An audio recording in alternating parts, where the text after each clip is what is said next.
नमो भगवते वासुदेवाय। प्यारे भक्तों, आज आप सभी श्रवण करें सर्व पितृ अमावस की व्रत कथा। पितर पक्ष में पड़ने वाली अमावस्या को महालया अमावस्या, सर्व पितृ अमावस्या और विसर्जनी अमावस्या भी कहा जाता है। पितृ पक्ष में पितरों का तर्पण श्राद्ध कर्म करके उनकी आत्मा की मुक्ति के लिए प्रार्थना की जाती है। कुछ लोग महालया अमावस्या पर अपने सभी पितरों का तर्पण करते हैं। पितृदोष से मुक्ति के लिए महालया अमावस्या पर पितरों का श्राद्ध भी बहुत महत्व रखा जाता है। पितृदोष दूर होने से जीवन में तरक्की और सुख समृद्धि का वास होता है। आज के दिन यानी सर्व पितृ अमावस्या पर अपने पितरों को सच्चे दिल से याद करके जल से तर्पण देना चाहिए।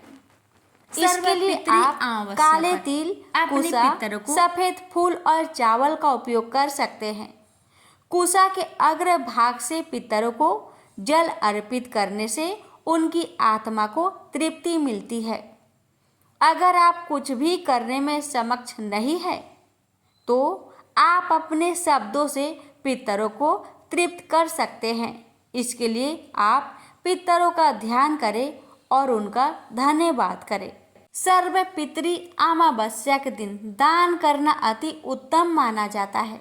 इस दिन स्नान और तर्पण के बाद सफेद वस्त्र, केला, सफेद फूल, काला तिल और दही का दान करना चाहिए। गरीबों या किसी ब्राह्मण को दान करें, फिर उनको दक्षिणा देकर विदा करें। माना जाता है कि पीपल के पेड़ में पितरों का वास होता है। सर्व पितृ अमावस्या वाले दिन स्नान आदि के बाद पीपल की पेड़ की पूजा करें। शाम के समय पीपल के पेड़ के नीचे दक्षिण दिशा में घी या सरसों के तेल का दीपक जलाएं। माना जाता है कि इससे पितर प्रसन्न होकर आशीर्वाद देते हैं और परिवार की उन्नति होती है। सर्व पितृ अमावस्या के दिन पितरों के लिए पंचबली कर्म करना शुभ माना जाता है। इसके लिए कौआ, गाय, कुत्ता, चींटी आदि को भोजन का अंश निकाले। मान्यता है कि इन जीवों के माध्यम से पितर को भोजन प्राप्त होता है। इस दिन सुबह स्नान करने के बाद गायत्री मंत्र का जाप करते हुए सूर्य देव को जल अर्पित करना चाहिए। माना जाता है कि इस दिन सूर्य देव को जल अर्पित करने से पितर शीघ्र तृप्त हो जाते हैं। सर्व पितृ अमावस्या के दिन गाय को हरा पालक खिलाना चाहिए। यह बहुत शुभ माना जाता है। माना जाता है कि इससे गौ माता समेत सभी देवी देवताओं का आशीर्वाद मिलता है। साथ ही पितर प्रसन्न होकर धन समृद्धि का आशीर्वाद देते हैं। तो आइए प्यारे भक्तों, अब हम श्रवण करेंगे सर्व पितृ अमावस की संपूर्ण कथा। किसी गांव में एक सास और बहू अकेले रहते थे और उनका बेटा विदेश में कमाने के लिए गया था। सास और बहू बहुत अच्छे से रहते थे, बड़े प्यार से मिलजुल कर रहते थे। दोनों एक दूसरे की देखभाल भी करते थे। एक दिन बहू ने खाना नहीं खाया तो सासू माँ ने पूछा, बहू तुमने खाना क्यों नहीं खाया? तब बहू ने कहा, सासू माँ आज मेरा अमावस्या का व्रत है, बस इसलिए मैंने खाना नहीं खाया।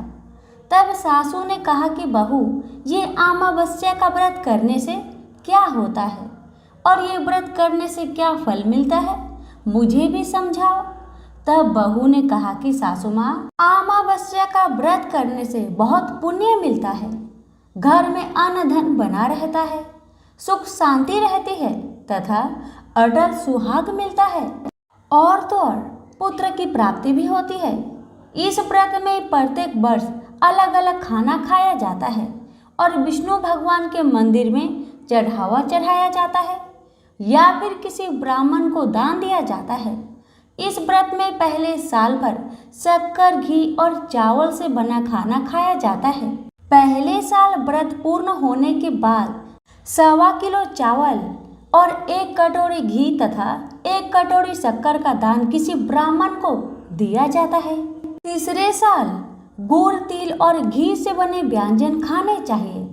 जब तीसरे साल व्रत पूर्ण हो जाए तो आधा किलो तिल, गुड़ तथा 1 कटोरी घी किसी मंदिर में चढ़ाया जाता है या फिर किसी ब्राह्मण को दान दिया जाता है। इसे ही अमावस्या व्रत कहा जाता है। फिर बहू ने कहा कि इस व्रत का अगर संकल्प लेते हैं तो इसे पूरा करना जरूरी होता है या नहीं।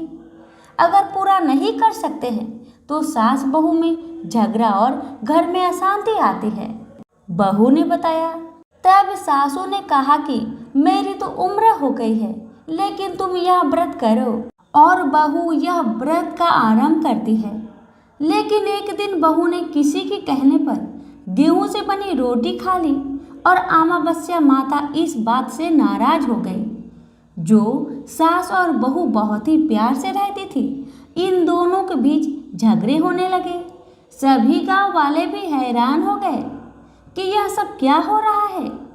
सास अपनी बहू को कहने लगी कि तुम जब से हमारे घर में बहू बन के आई हो, तब से हमारे घर की लक्ष्मी चली गई है। तुम हमारे लिए शुभ नहीं हो। तब बहू ने कहा कि आपके घर की लक्ष्मी चली गई है तो कहाँ मिलेगी, मुझे बताओ, मैं लक्ष्मी को लेकर आऊंगी। तब सासू ने कहा कि लक्ष्मी तुमको समुद्र के बीच में भगवान विष्णु के पैर दबाते हुए मिलेगी। तब बहू यह कहकर चली जाती है कि अब जब तक मैं लक्ष्मी को लेके ना आऊंगी तब तक इस घर में पैर नहीं रखूंगी। इतना कहकर बहू लक्ष्मी खोज में निकल जाती है। जब बहू लक्ष्मी खोजने में निकलती है तब उसे बीच रास्ते में एक गाय माता मिलती है। वह बहू से पूछती है कि आप कहाँ जा रही हो। तब बहू ने कहा, हे गाय माता, मेरी सासू मुझे कहती है कि मेरे आने से उनके घर की अन्न धन की कमी हो गई है और उनके घर की लक्ष्मी चली गई है, तो मैं लक्ष्मी जी को लेने जा रही हूँ। गाय माता ने कहा, हे बेटी, अगर तुम जा ही रही हो तो भगवान से मेरे बारे में पूछ भी लेना। तब बहू बोलती है कि ठीक है गाय माता, बताओ मैं आपके बारे में भगवान से क्या पूछूंगी। तब गाय माता बोलती है कि मेरा जब भी बछड़ा होता है वह मर जाता है, जिंदा नहीं रहता। तुम भगवान से पूछ लेना कि मेरे साथ ऐसा क्यों हो रहा है, मैंने ऐसा कौन से कर्म किए हैं। तब बहू बोली, गाय माता, मैं आपके बारे में जरूर पूछ लूंगी। यह कहकर बहू आगे बढ़ी। अब आगे चलते ही बहू को एक घोड़ी मिलती है जिसके गले में घंटी बंधी हुई होती है। घोड़ी ने भी कहा कि बेटी, तुम मेरे दुख का निवारण भी भगवान से पूछ लेना। तब बहू ने कहा, जरूर पूछ लूंगी। यह कहकर बहू आगे बढ़ती है। आगे जाते ही बहू को एक अंधा और बहरा बुजुर्ग मिलता है। वह भी बहू से अपनी समस्या भगवान से पूछने के लिए कहता है। तब बहू उसकी समस्या भी भगवान से पूछने का कहकर आगे बढ़ती है। आगे जाते ही बहू को एक बूढ़ी औरत मिलती है जो हाथ और पैर से अपाहिज होती है। वह भी बहू से अपनी समस्या भगवान को पूछने के लिए कहती है। तब बहू उसके समस्या को भी पूछने के लिए तैयार हो जाती है और आगे बढ़ती है। आगे जाते ही बहू थक जाती है और एक आम के पेड़ के नीचे बैठ जाती है। तब आम का पेड़ खुश होकर बहू से पूछता है, बेटी, तुम कहाँ से आई हो और कहाँ जा रही हो। तो तब बहू बताती है वह लक्ष्मी को लेने जा रही है। तब पेड़ भी अपनी समस्या भगवान को पूछने के लिए कहता है कि मेरे पेड़ पर लगे आम खट्टे ही क्यों होते हैं, इस बारे में भगवान को जरूर पूछना। तब बहू उसकी समस्या लेकर आगे बढ़ती है। आगे जाते ही बहू को एक तलाई मिलती है। वह भी बहू को बताती है कि तुम भगवान से पूछना कि मेरी तलाई का पानी इतना मैल क्यों है, कोई भी इसे नहीं पीता है। तब बहू कहती है, जरूर पूछ लूंगी, और कहकर आगे बढ़ती है। बहुत दिनों जंगल में चलते चलते बहू थक जाती है। उसे भूख भी लगी होती है, लेकिन खाने को नहीं मिलने से वह थक जाती है और जंगल में बेहोश हो जाती है। और भगवान का चमत्कार देखिए, उसी समय भगवान विष्णु और माता लक्ष्मी वह विचरण करते हुए आते हैं। तब माता लक्ष्मी विष्णु जी से कहती है, हे नाथ, यह आपकी बहुत बड़ी भक्त है, आप इसके दुखों का निवारण करें। तब भगवान विष्णु कहते हैं कि इस संसार में बहुत जीव दुखी है, सभी अपने अपने कर्मों का फल भोग रहे हैं, किस किस के दुख का निवारण मैं करूं। तब माता लक्ष्मी ने विष्णु से विनती की और कहा कि वह भूखी प्यासी है और इसे यहाँ अगर ऐसे ही छोड़ दिया जाए तो जंगली जानवर उसे अपना शिकार बना लेंगे। माता लक्ष्मी की बात सुनकर भगवान विष्णु एक साधु का वेश धारण करते हैं और बहू के पास जाते हैं और उसे होश में लाते हैं। बहू के होश में आते ही साधु भेष में भगवान उससे पूछते हैं कि वह यहाँ क्यों आई है और कहाँ जा रही है। तब बहू पूरी बात बताती है। उसकी बात सुनकर भगवान विष्णु और माता लक्ष्मी प्रकट होते हैं। उनके साथ अमावस्या माता भी प्रकट होती है। बहू उनके चरणों में गिरकर वंदना करती है। अमावस्या माता बहू को कहती है कि बेटी, तूने मेरे व्रत को खंडित किया है, इसी की सजा मिली है, लेकिन तुम्हें अब मैं माफ करती हूँ और तुम घर जाओ। तुम्हारा घर अन्न धन से संपन्न होगा, तुम्हारा घर सुंदर महल में बदल जाएगा और तुम्हारी सभी मनोकामना पूर्ण होगी। यह सब होने के पश्चात बहू रास्ते में जो भी मिला उन सभी के दुखों का निवारण करने के लिए विनती करती है। तब भगवान विष्णु बोलते हैं कि गाय ने कभी अपना दूध किसी को नहीं पिलाया, उस वजह से उसके बछड़े जिंदे नहीं रहते हैं। तुम उसका दूध पी लेना, जिससे उसके बछड़े जिंदा रहने लगेंगे। और घोड़ी पिछले जन्म में आटा पीसने वाली महिला थी, वह किसी को आटा पीस के नहीं देती थी, इसलिए उसके गले में चक्की के पाट बंधे हुए हैं। तुम उसके पाट खोल देना, वह बिल्कुल ठीक हो जाएगी। बुजुर्ग कभी भगवान के मंदिर नहीं गया और ना ही उसने कभी भगवान के भजन सुने, तुम उसको मंदिर ले जाना और दर्शन करवा देना, वह भी ठीक हो जाएगा।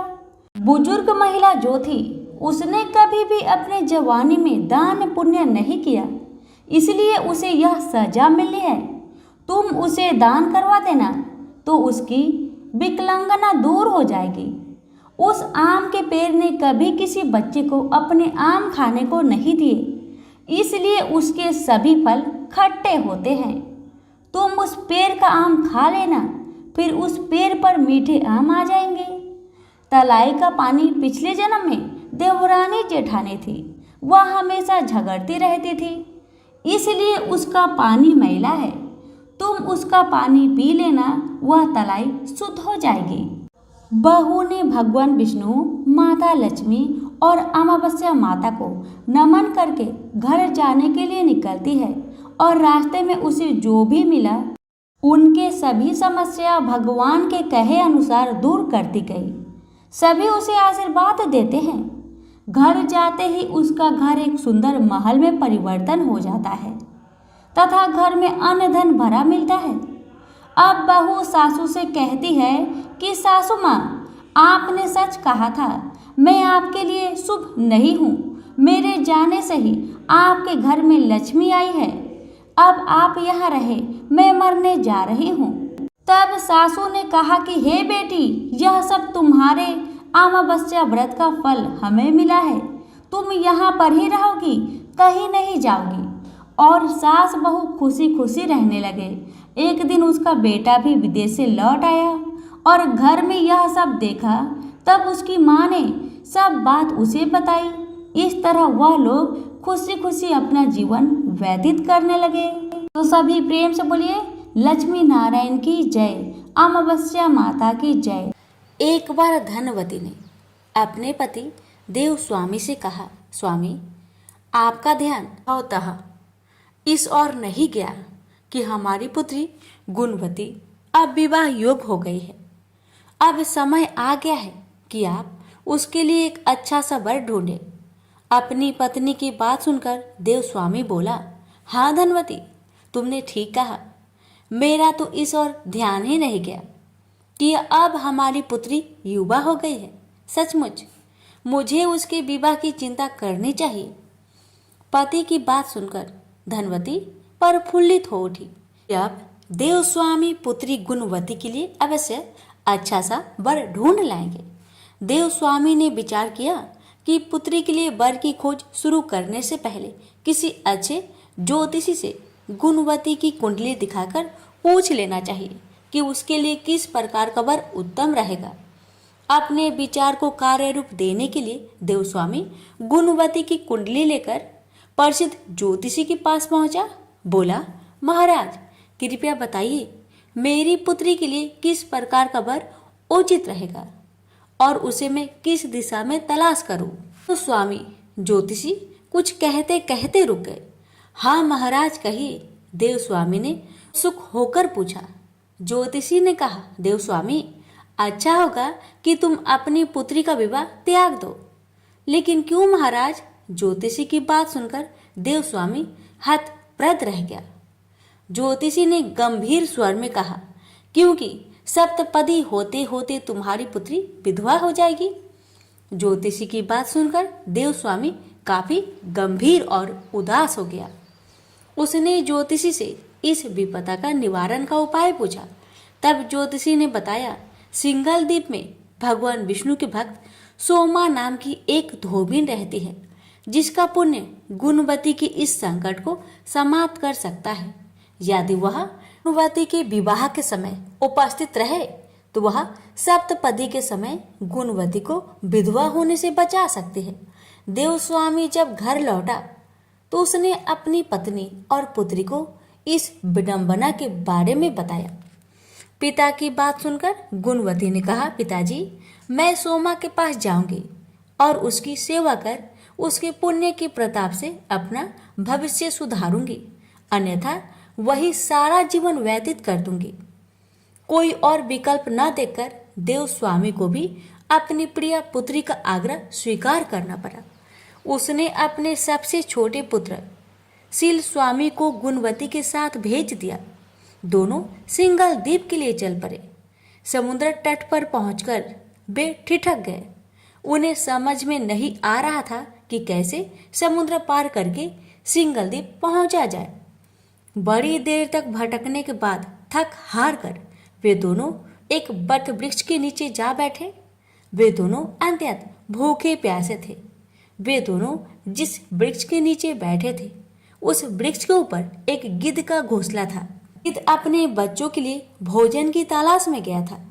बच्चे घोंसले में ही थे और गुणवती और सील स्वामी की दशा देखकर दुखी हो रहे थे। जैसे ही गिद्ध बच्चे के लिए भोजन लेकर लौटा, वैसे ही बच्चों ने उन दोनों भाई बहन के बारे में उसे बताया, उनकी मदद करने का आग्रह किया।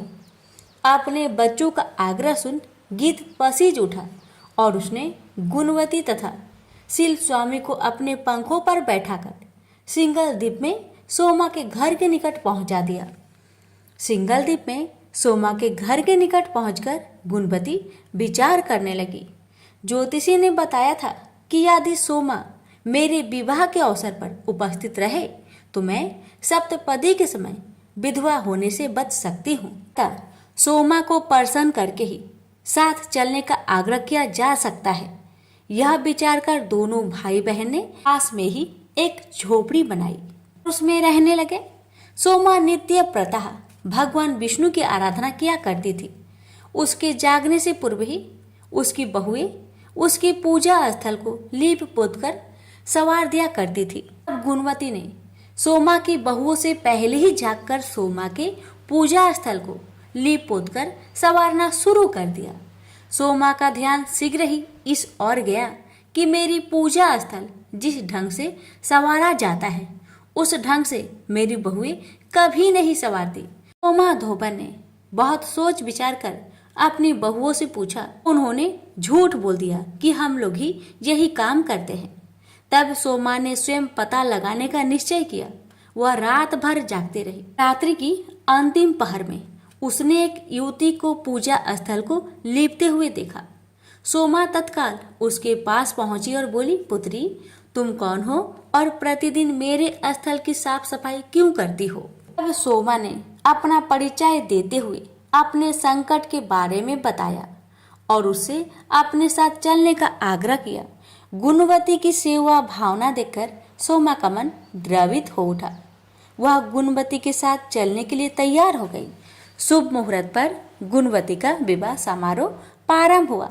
सप्तपदी पूर्ण होते होते वर अचेत होकर गिर पड़ा।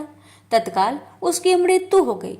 तब सोमा भगवान विष्णु से प्रार्थना करने लगी कि हे भगवान, मेरे पुण्य का फल वर को देकर उसे जीवित कर दो। भगवान विष्णु ने सोमा की प्रार्थना स्वीकार करते हुए वर को जीवित कर दिया। गुणवती अपने पति को जीवित पाकर भाव विभोर हो गई। सोमा अपना काम पूरा करके सिंघल द्वीप लौट गई। घर पहुंचकर उसे एक हृदय विदारक दृश्य देखने को मिला। पुण्यवती सोमा की अनुपस्थिति में उसके पति, पुत्रों एवं दामाद की मृत्यु हो गई थी। परिजन उसके शव के निकट विलाप करते हुए सोमा की आने की प्रतीक्षा कर रहे थे। सोमा ने उसी समय भगवान विष्णु का ध्यान करते हुए पीपल के वृक्ष की 108 बार परिक्रमाएं की। इससे भगवान विष्णु ने प्रसन्न होकर सोमा की पति, पुत्र एवं दामाद को जीवित कर दिया। यह देखकर सोमा की बड़ी बहू ने कहा, हम लोग भी आज से भगवान विष्णु की आराधना किया करेंगे। माँ कोई उत्तर दे पाती, इससे पूर्व ही भगवान विष्णु प्रकट हो गए और उन्होंने सोमा की बहू को समझाते हुए कहा, यह मात्र मेरी कृपा का परिणाम नहीं है, ये तो सोमा के उस पुण्य का शुभ परिणाम है जो इसने निष्ठा, लगन और परोपकार के द्वारा अर्जित किया है। मैं भी उसी की सहायता करता हूँ जो आडंबर को त्याग कर मौन साधना और परोपकार में मन लगाता है।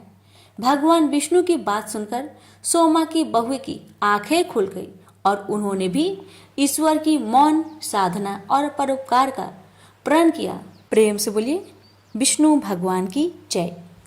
पौराणिक कथा के अनुसार किसी नगर में एक राजा रहता था। राजा की रानी बहुत ही धार्मिक विचारों की थी। राजमहल के ठीक सामने साहूकार की एक हवेली थी। रानी और उस साहूकार की पत्नी की घनिष्ठ मित्रता थी। तभी एक दिन हवेली से साहूकार की पत्नी की रोने की आवाज आई। इस पर रानी ने उससे कारण पूछा। तब राजा ने बताया कि साहूकार का पुत्र मर गया है। रानी ऐसे दुख से वंचित थी, इसलिए वो राजा से एक बार फिर पूछी कि ये दुख क्या होता है। इस पर राजा ने बोला कि जब तुम्हारा बेटा मरेगा तब तुम्हें समझ आएगा। ऐसा सुनकर तुरंत रानी ने अपने बेटे को नीचे फेंक दिया, पर भगवान की कृपा से उसे कुछ नहीं हुआ। रानी ने फिर पूछा कि ये दुख क्या होता है। तब राजा ने रानी को जवाब देते हुए कहा कि जब पड़ोसी राज्य में युद्ध होगा और मैं उस युद्ध में अकेला जाऊंगा, इसके बाद जब तुम मेरे मरने का समाचार सुनोगी तब तुम्हें पता चलेगा। हालांकि रानी अमावस्या व्रत करती थी, जिस वजह से राजा युद्ध जीतकर वापस आ जाते हैं। रानी फिर से सवाल करती है। तब इसके बाद राजा ने कहा कि जब हम गंगा माँ के दर्शन को जाएंगे तब मैं वहाँ गंगा नदी में कूद जाऊंगा, फिर तुम्हें पता चलेगा कि दुख क्या होता है। उधर भगवान शंकर कैलाश पर्वत पर बैठकर सब कुछ देख रहे थे और माता पार्वती से कहते हैं कि आओ मैं तुम्हें सुखी आत्मा के दर्शन कराता हूँ।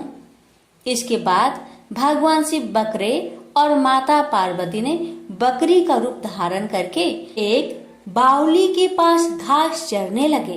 रानी ने उस बावली को देखकर कहा कि हम यही विश्राम करेंगे। इस दौरान रानी ने महादेव और माता पार्वती की सारी बातें सुन ली, जिसमें महादेव और माता पार्वती आपस में बातें कर रहे होते हैं कि रानी ने अमावस्या का व्रत किया है, इसलिए उसे इस जन्म में कोई दुख नहीं मिलेगा। सारी बातें सुनकर रानी को सब कुछ समझ आ गया। फिर उसने राजा को सब कुछ बताया। ऐसा माना जाता है कि अमावस्या व्रत करने से इंसान के सभी संकट दूर हो जाते हैं। प्रेम से बोलिए अमावस्या माता की जय, हर हर महादेव माता पार्वती की जय। एक बार भगवान नारायण लक्ष्मी जी से बोले, लोगों में कितनी भक्ति बढ़ गई है, सब नारायण नारायण कहते हैं। तो लक्ष्मी जी बोली, आपको पाने के लिए नहीं, मेरे को पाने के लिए भक्ति बढ़ गई है। तो भगवान बोले, लोग लक्ष्मी लक्ष्मी ऐसा जब थोड़ी ना करते हैं। तो माता लक्ष्मी बोली कि विश्वास ना हो तो परीक्षा हो जाए। भगवान नारायण एक गांव में ब्राह्मण का रूप लेकर गए। एक घर का दरवाजा खटखटाया। घर के यजमान ने दरवाजा खोलकर पूछा, कहाँ के हैं आप? तो भगवान बोले, हम तुम्हारे नगर में भगवान का कथा कीर्तन करना चाहते हैं। यजमान बोला, ठीक है महाराज, जब तक कथा होगी आप मेरे घर में रहना। गांव के कुछ लोग इकट्ठा होके सब तैयारी कर दी। पहले दिन कुछ लोग आए, अब भगवान स्वयं कथा करते तो गर्दी बढ़ी। 2 रे 3 रे दिन और भी भीड़ हो गई। भगवान खुश हो गए कि कितनी भक्ति है लोगों में। लक्ष्मी माता ने सोचा, अब जाने जैसा है। लक्ष्मी माता ने बूढ़ी माता का रूप लिया और उस नगर पहुंची।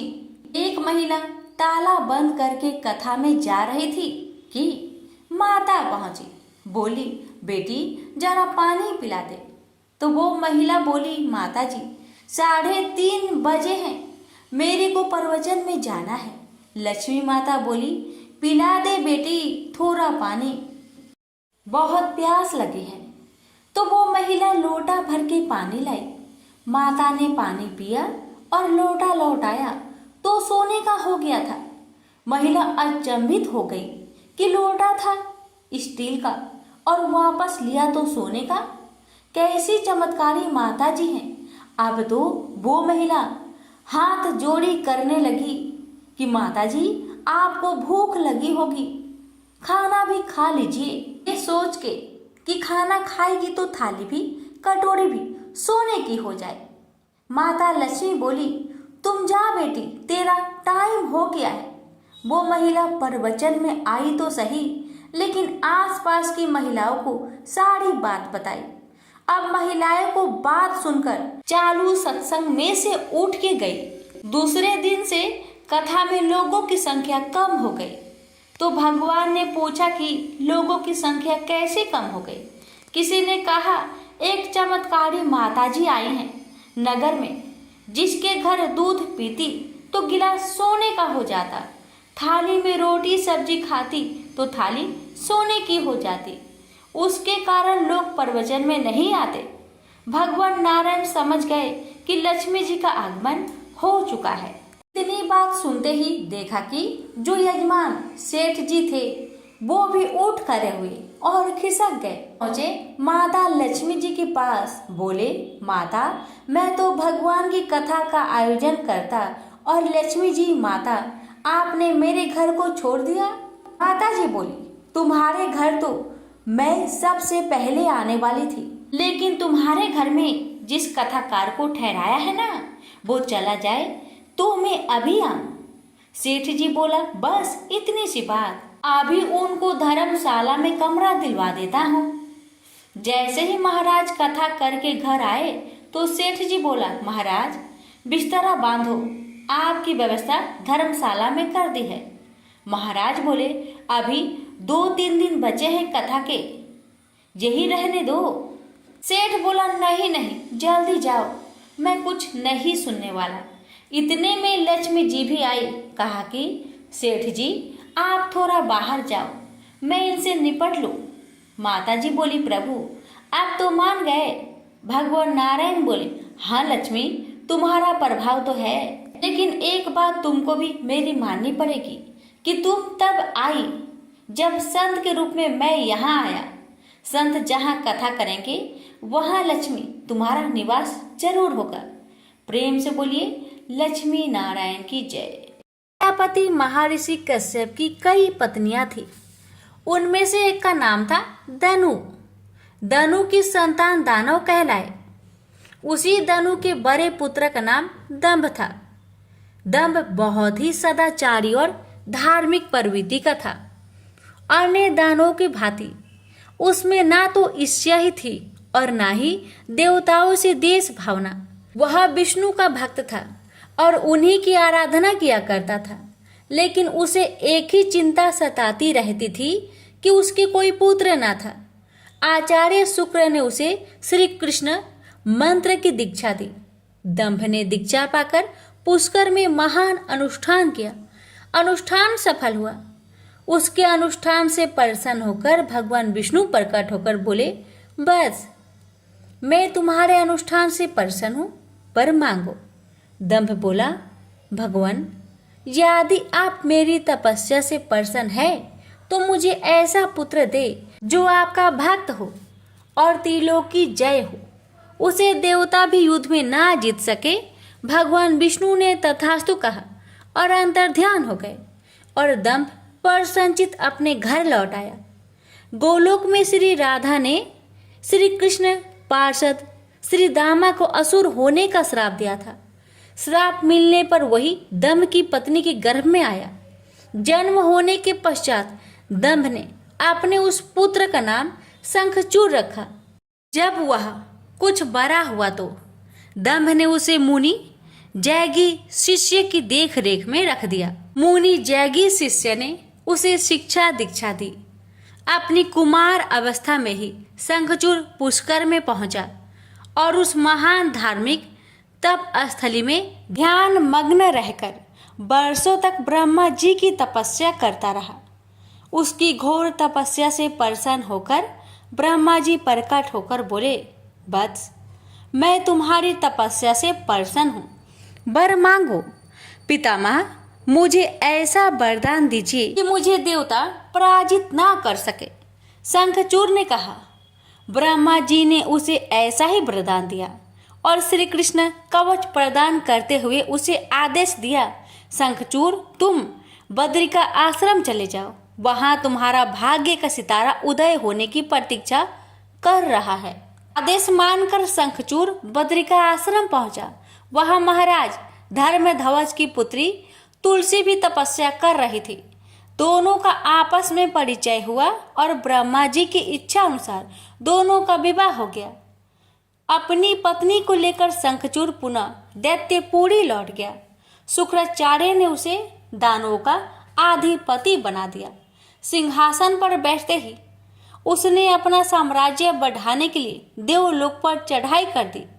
ब्रह्मा जी के वरदान के कारण वह अजय हो चुका था। देवताओं को उसे हराने में कोई कठिनाई नहीं हुई। उसने अमरावती पर कब्जा जमा लिया। इंद्र अमरावती छोड़कर भाग निकले। देवता उसके डर से कंदराओं में जा छुपे। शंखचूड़ तीनों लोकों का शासक हो गया और सब लोकपालों का कार्य भी उसने संभाल लिया। उसने अपनी प्रजा की भलाई के लिए अनेक कार्य किए। प्रजा उससे बहुत प्रसन्न थी। सर्वत्र सुख और शांति थी, क्योंकि शंखचूड़ स्वयं भी कृष्ण भगवान का भक्त था। अतः उसकी प्रजा भी भगवान कृष्ण पर पूरी आस्था रखने लगी। उसके राज्य से अधर्म का नाश हो गया। प्रजा इंद्र और देवताओं को भूलने लगी। इससे देवताओं को बहुत क्षोभ हुआ। इंद्र पितामह ब्रह्मा के पास पहुंचकर बोले, पितामह आपने शंखचूड़ को अभय होने का वरदान देकर उसे निरंकुश बना दिया है। वह अमरावती पर कब्जा जमाए बैठा है। देवता डर डर की ठोकरें खा रहे हैं। हमें बताए हम क्या करें। पितामह बोले, सुरेंद्र शंखचूड़ धार्मिक और रीति से अपना शासन चला रहा है। प्रजा उससे प्रसन्न है। उसके राज्य में प्रजा सुखी और संपन्न है। हमें उससे कोई शिकायत नहीं है। इंद्र बोले, यह सब तो ठीक है पितामह, लेकिन क्या हम यूं ही भटकते रहे? आखिर अमरावती है तो देवताओं की ही। पितामह बोले, अवश्य है, किंतु शंखचूड़ ने तुम्हें युद्ध में पराजित करके उसे प्राप्त किया है। उसने तुम्हारी प्रजा को भी कोई कष्ट नहीं पहुंचाया है, सिर्फ सिंहासनों का ही फेर बदल हुआ है ना। इंद्र बोला, लेकिन पितामह, हम आपकी संतानें हैं। क्या आप चाहेंगे कि आपकी संतानें यूं ही दर बदर भटकती रहे? कुछ उपाय कीजिए पितामह। पितामह बोले, मैं इसमें कुछ नहीं कर सकता देवेंद्र।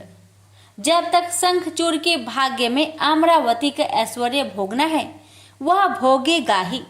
तुम भगवान विष्णु के पास चले जाओ, वे अवश्य ही कोई उपाय तुम्हें सुझा देंगे। वहां से निराश होकर इंद्र विष्णु भगवान के पास पहुंचे और उनकी स्तुति करने लगे और बोले, भगवान, देवता इस समय भारी संकट में हैं। ब्रह्मा जी ने अपनी असमर्था जाहिर करके मुझे आपके पास भेज दिया है। कुछ कीजिए प्रभु, अन्यथा संपूर्ण देव जाति ही नष्ट हो जाएगी। विष्णु भगवान बोले, पितामह का कहना ठीक है। मैं भी अकारण शंखचूड़ के संबंधों में हस्तक्षेप करना पसंद नहीं करता। उसकी सारी प्रजा कृष्ण भक्त है और कृष्ण मेरा ही प्रति स्वरूप है। मैं अपने भक्त पर कष्ट होते नहीं देख सकता, लेकिन निराश होने की आवश्यकता नहीं। सूर्यराज, तुम भगवान शिव के पास चले जाओ और उन्हीं से कोई उपाय पूछो, वे अवश्य तुम्हारे कष्ट का निवारण कर देंगे। विष्णु भगवान की बात सुनकर इंद्र निराश भाव से बैकुंठ से निकल आए। अंत में वह भगवान शिव के पास कैलाश पर्वत न जाकर शिवलोक पहुंचे और भगवान शिव की स्तुति करके अपने आने का प्रयोजन बताया। भगवान शिव ने उसकी बात सुनी और उसे आश्वस्त किया, धैर्य रखो सूर्यराज, तुम्हारा सिंहासन तुम्हें अवश्य प्राप्त होगा। मैं गंधर्वराज चित्ररथ को अभी दूत बनाकर शंखचूड़ के पास रवाना करता हूँ। शिव के आदेश अनुसार गंधर्वराज चित्ररथ शंखचूड़ के राजधानी पहुंचा। उस समय शंखचूड़ अपने सिंहासन पर विराजमान था। चित्ररथ ने उसका अभिवादन करने के पश्चात अपने आने का कारण बताया। दैत्यराज, मैं गंधर्वराज चित्ररथ हूँ और भगवान शिव का एक संदेश लेकर आपके पास आया हूँ। यह सुनकर शंखचूड़ के चेहरे पर आश्चर्य झलक आया। शिव के दूत को सामने पाकर वह सिंहासन से उठकर बोला, मेरा अहोभाग्य है कि भगवान शिव ने मुझे किसी योग समझा। आप संदेश सुनाए। क्या संदेश भेजा है भगवान रुद्र ने? गंधर्वराज बोला, दैत्यराज, भगवान शिव का संदेश है कि तुम देवताओं का राज्य उन्हें वापस लौटा दो और उनके अधिकार उन्हें दे दो। भगवान शिव ने देवों को अभय होने का वचन दिया है। शंखचूड़ बोला, गंधर्वराज, भगवान शिव से मेरा प्रणाम कहना और उनसे कह देना कि शंखचूड़ के हृदय में आपके लिए बहुत ही ज्यादा श्रद्धा है, परंतु यदि उन्होंने इंद्र के बहकावे में आकर मुझे दंडित करने का निश्चय किया है तो मैं उनकी बात नहीं मानूंगा और उनसे भी युद्ध करने के लिए तैयार हो जाऊंगा। चित्ररथ वापस लौटा और उसने भगवान शंकर को शंखचूड़ का उत्तर सुनाया। यह सुनकर शिव क्रोधित हो गए और अपने गणों को युद्ध का आदेश दे दिया। उधर शंखचूड़ ने अपने पुत्र का अभिषेक कर उसे दानवाधिपति बना दिया और अपनी पत्नी से बोला, मैंने युद्ध स्वीकार कर लिया है देवी, ईश्वर करे युद्ध में हमारी विजय हो। अब मुझे अनुमति दो, मेरी सेनाएं तैयार है। शंखचूड़ अपनी सेनाओं लेकर युद्ध भूमि में जा पहुंचा। दोनों सेनाओं गोमतत्र पर्वत के समीप एक दूसरे के आमने सामने आ खड़ी हुई। भगवान शिव ने शंखचूड़ के पास एक बार फिर संदेश भेजा कि वह नादानी ना करे और युद्ध से दूर रहकर उनकी बात मान ले, किंतु शंखचूड़ न माना और दोनों सेनाओं में घनघोर युद्ध छिड़ गया। भगवान शिव और शंखचूड़ आमने सामने डट गए। दोनों में अनेक अस्त्र शस्त्रों से युद्ध होने लगा। फिर भगवान शिव ने जैसे ही शंखचूड़ का वध करने के लिए त्रिशूल उठाया तो आकाशवाणी हुई, देवाधिदेव आप प्रलयंकर है, सर्वसमर्थ है, किंतु आपको मर्यादा की रक्षा करनी चाहिए। श्रुति की मर्यादा को नष्ट ना करे। जब तक शंखचूड़ के पास हरि का कवच है और जब तक उसकी पतिव्रता पत्नी मौजूद है, तब तक उस पर बुढ़ापा नहीं आ सकता और ना ही उसकी मृत्यु हो सकती है। आकाशवाणी के खत्म होते ही शिव का त्रिशूल अपने आप रुक गया। तभी भगवान विष्णु प्रकट हुए। शिव से बोले, भगवान, आपने तो मुझे बड़े धर्म संकट में डाल दिया है।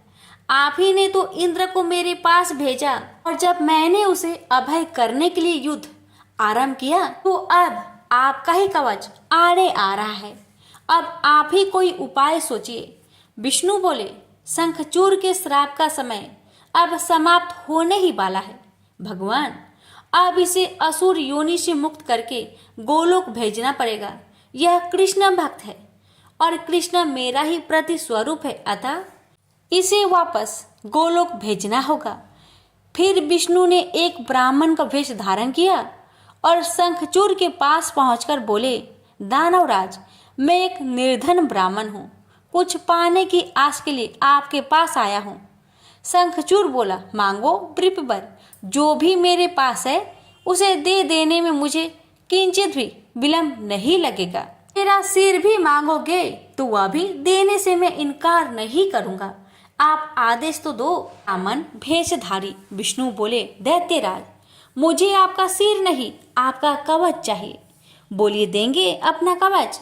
शंखचूड़ ने अपना कवच उतारकर ब्राह्मण भेषधारी विष्णु को सौंपते हुए कहा, अवश्य यदि भगवान कृष्ण की ऐसे ही इच्छा है तो ऐसा ही होगा। आप कवच ले जाइए। ब्राह्मण भेषधारी विष्णु कवच लेकर दैत्यपुरी पहुंचे। फिर उन्होंने शंखचूड़ का भेष धारण किया और राजमहल में जाकर शंखचूड़ की पत्नी तुलसी के पास पहुंचे। तुलसी ने उन्हें अपना पति ही समझा और उनका स्वागत किया। उस रात विष्णु शंखचूड़ के महल में ही ठहरे। अचानक ही पतिव्रता तुलसी को धोखे का आभास हुआ। वह चौंक कर बिस्तर से उठी, बोली, कौन है तू और मेरे साथ छल करने का तुम्हें साहस कैसे हुआ? जल्दी बोल, अन्यथा अपने पतिव्रत तेज से अभी भस्म करती हूँ।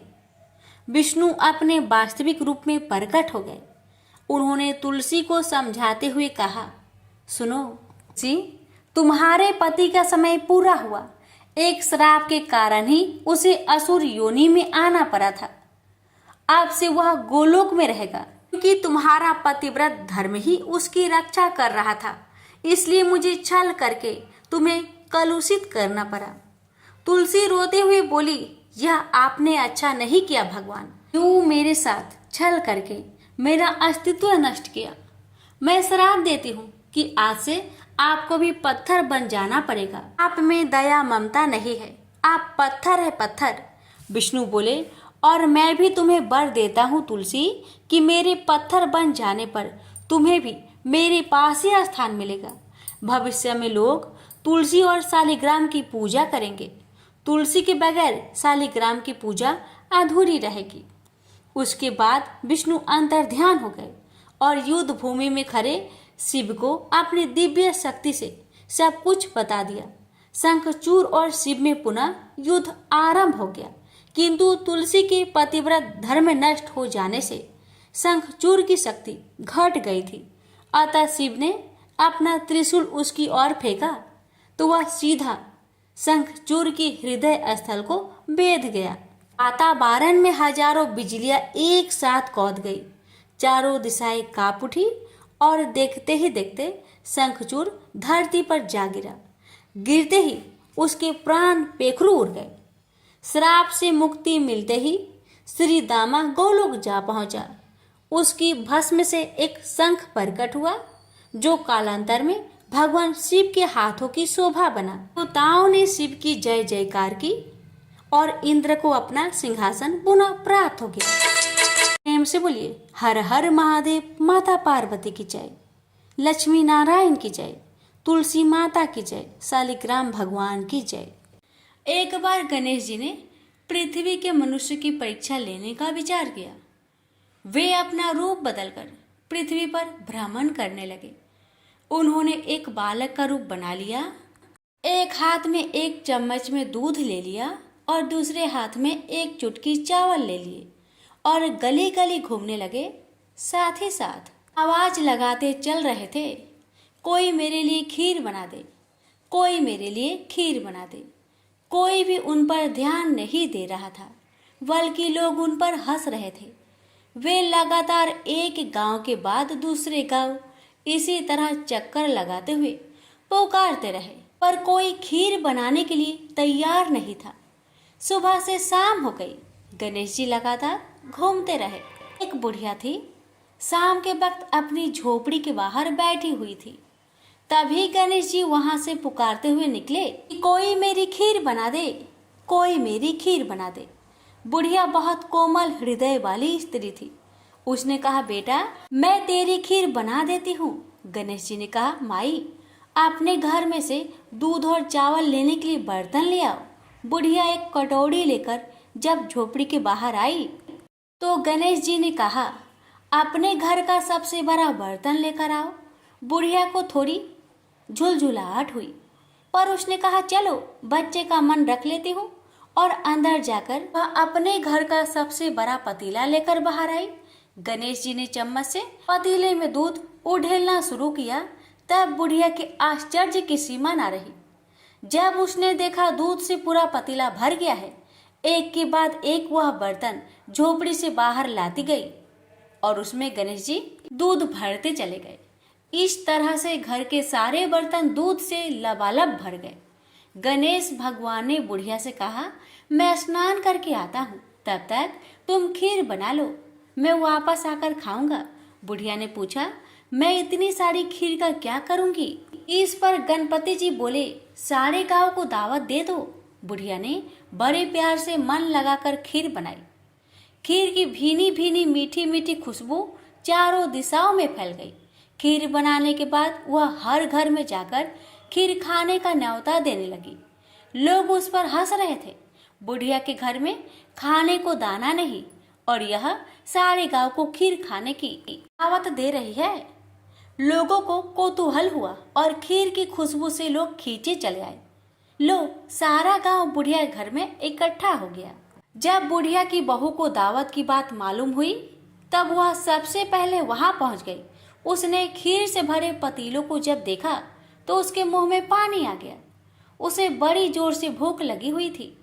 उसने एक कटोरी खीर निकाली और दरवाजे के पीछे बैठकर खाने को तैयार करने लगी। इसी बीच एक छींटा गिर गया और गणपति जी का भोग लग गया और वो प्रसन्न हो गए। अब पूरे गांव को खाने की दावत देकर बुढ़िया वापस अपने घर आई। उसने देखा बालक वापस आ गया था। बुढ़िया ने कहा, बेटा खीर तैयार है, भोग लगा लो। गणपति जी बोले, माँ भोग तो लग चुका है, मेरा पेट पूरी तरह से भर गया है, मैं तृप्त हूँ, अब तू खा, अपने परिवार और गांव वालों को खिला। बुढ़िया ने कहा, यह तो बहुत ज्यादा है, सबका पेट भर जाएगा, इसके बाद भी यह बच जाएगी। उस बची खीर का मैं क्या करूंगी? इस पर गणेश जी बोले, उस बची खीर को रात में अपने घर के चारों कोनों में रख देना। और बुढ़िया ने ऐसा ही किया। जब सारा गांव जी भरकर खा चुका तभी ढेर सारी खीर बच गई। उसने उसके पत्र को अपने घर के चारों तरफ रख दिया। वहां उठकर उसने क्या देखा? पतीले में खीर के स्थान पर हीरे, जवाहरात और मोती भर गए हैं। वह बहुत खुश हुई। उसकी सारी दरिद्रता दूर हो गई।